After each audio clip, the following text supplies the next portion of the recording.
inti x'taħseb dwar il-livell ta' arti l-sirmata, speċi mod ġenerali, mhux speċi dak l-esponent, biex ta' tħoss medjokrità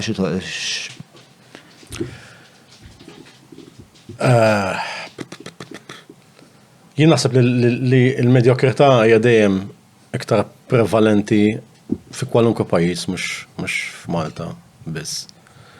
L-eċċezzjoni li nara hawnhekk hija li min mhuwiex medjokri ġeneralment huwa mogħti l-ġemp, però as opposed ta' dak li jiġri forsi f'kulturi oħrajn. U għandi idea għalfejn din tiġriex. Ħafna drabi jien insib l-nies li huma validi fil-ċirkwiti tal-arti, issa naturalment mhux qed inkun kategoriku, dan li ngħid jien dejjem jista' jkun dibattibli u eċċezzjoni tal-li. Imma n-nies li jogħġbu lili u li jintrigawni huma dawk li mhumiex laqa. Dak li m'għandhomx isina f'sorm ħaddieħor bil-Malti. U dan il-pajjiż mhuwiex ħanin man-nies li ma jelaqgħux. Dak is-sommarju. Forsi ma nibżonn il-ħniena tal-pajjiż laqqas biex. X'inhu? Xa forsi ma nibżonna l-ħniena tal-pajjiż. Le, m'hemmx bżonna, imma biex inħoss li hemm lakuna bejn il-mainstream u l-arti li inqis valida jew l-xogħlijiet li jixirqilhom ikunu esposti l-iktar udjenza wiesa.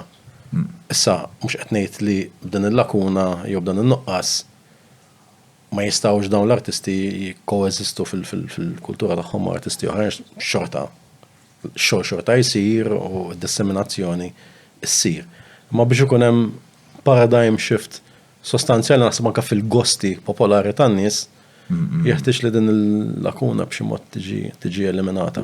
U kif taħseb tista' tiġi eliminata? Inti qed talludi għal fatt li pereżempju ċertu wħud ma rridx forsi anke tina eżempju speċifiku ta' xi ħadd li tħoss li huwa mwarrab mhuwiex medjokri imma ma jingħatax l-opportunità, mhux l-opportunità, ma jingħatax aċċess għall-udjenza wiesa biżżejjed biex forsi jsir dal-paradigm shift li qed titkellem dwaru.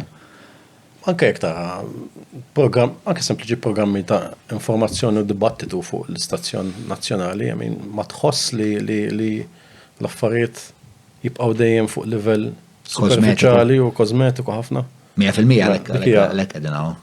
Hija evidenti, ma innaf anke jekk nitkellmu dwar mużika li l-qasam li fih nimraħi jien bażikament dal-aħħar 10-15 sena kienaw bażikament xi ħaġa li viċin rivoluzzjoni fil-kanzunetta Maltija. Rivoluzzjoni li ħafna żgħażagħ huma familjari magħha laqas il-żgħażagħ li interessom mill-mużika li huma appassjonati tal-mużika, imma mill-istazzjonijiet nazzjonali u mill-istazzjonijiet in ġenerali din ġiet bypass di qatt ma seħħet. Qed tifhimni? M'hemm ebda raġuni għalfejn l-istazzjonijiet tar-radju tal-pajjiż ma jdoqqux fenna fien xi grupp bħal Brodu speċi kuljum speċi x'in il-problema? Naħsbu li l-udjenzi huma daqshekk stupidi, jien naħseb li huwa taħlita ta' ignoranza ġenwina tax-xandara, ma tgħid ignoranza ġifieri mhux naqs ta' fakultà li taħseb ignoranza li ma jafux x'qiegħed iseħħ, mhumiex in tune mal-bidliet ta' żminijiet. Jien nara daqsxejn assurda x'hekk inti xandar u xandar il-mużika għandu jkun l-obbligu tiegħek li tibqa' li ma tkunx out of touch ma' dak li qed jiġri mużikalment fi żmienek. M'għandux bil-forsi jkun l-artist li jiġi jittallablek biex iddoqlu kanzunetta, apparti il-fatt li ħafna minn dan nies huma din jitużu mhux ħajgħodu jiġu jittalbulek biex iddoqqu l-kanzunetta. Issa jekk ħadd ieħor huwa vixxidu biżejjed u les li qed imur jħoq dar in-nies u jimmassaġġalhom li go tagħhom biex idoqquh jagħmluha fis-sens nies oħrajn ikollhom isibu outlets oħra. Materjalment, ekonomikament għal-jom mhux ħatamil differenza kbira għal dawn speċi l-artisti speċi huma trailblazers fil-qasam tagħhom, imma iktar nara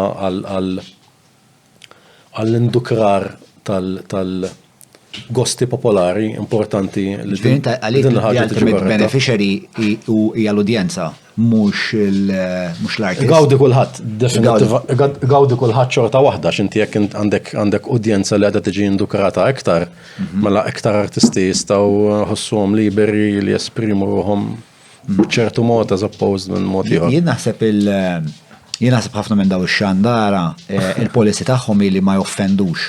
I think jagħmlu żball. Li ħasra kbira. Li ħasra kbira. Huwa privileġġ li tkun office. Li tkun office. Jiena li nara mhux stramp imma li nara li huwa ovvju huwa l-fatt li pereżempju band bħal Brikkuni meta tagħmel kunċert dbieħ numru sostanzjali ta' biljetti. U ħafna minn daw in-nies li qegħdi jkunu qegħdin fuq ir-radju fil-verità. Ħadd ma jinteressaħ imur għall-kunċert. Ħadd ma jinteressaħ imur. Jista' jkun hemm żewġ raġunijiet li jista' jkun one forsi għax issa jekk smajtu bajt nisma'hom fuq ir-radju ma insomma ma sibx li hija Le, kif taqbatit? Hemm din l-avarija bejn dak li huwa perċepit bħala suċċess u s-suċċess materjali. U again din hija daqsxejn